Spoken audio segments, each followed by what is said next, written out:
Hi, my name is Leslie and I'll be doing the mitosis videotape assignment. Before I begin to describe what happens during mitosis, I first want to answer one of the questions, which is what happens to the nuclear DNA during G1, S, and G2. During G1, that's when the DNA remains the same as the cell grows.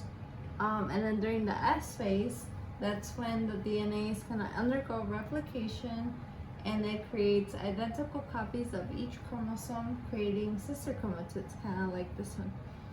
In G2, the DNA is duplicated, and that duplicated DNA begins to prepare for mitosis by further condensing. And in following G2, we have the beginning of mitosis. In the first phase of mitosis, we have prophase, as we can see right here. In prophase, we see how the nuclear envelope begins to break down.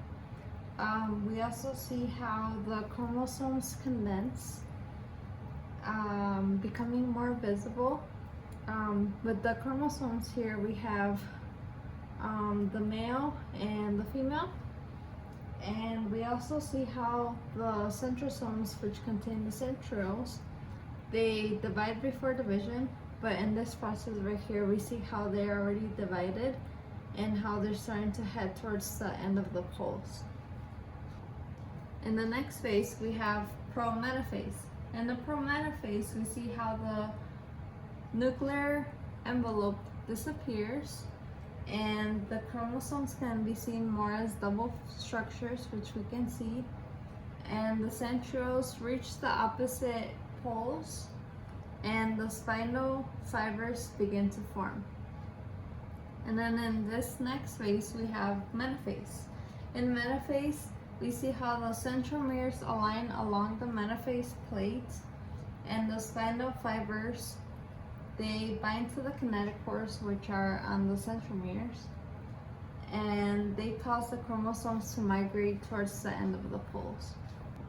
And then in this next phase, we have anaphase.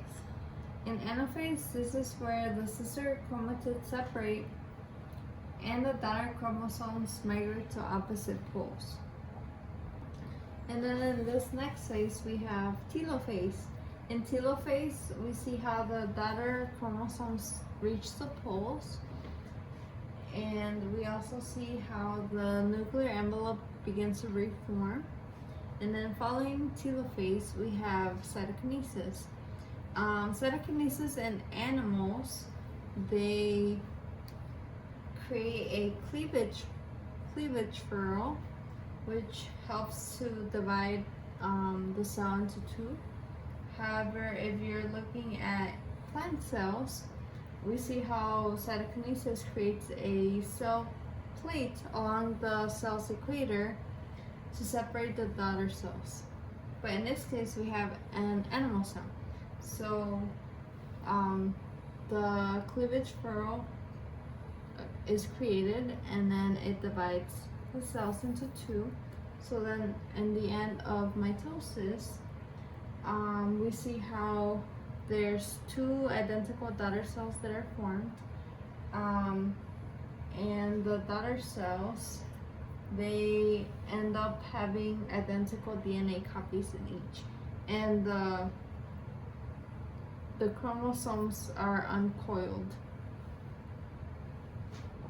And then also one more thing is that the distinction between mitosis and cytokinesis is more so that mitosis is where the nucleus of a cell divides and separates genetic material into two identical sets, like this, versus cytokinesis is more so the division of the cell cytoplasm, which helps to split the cell into two separate daughter cells.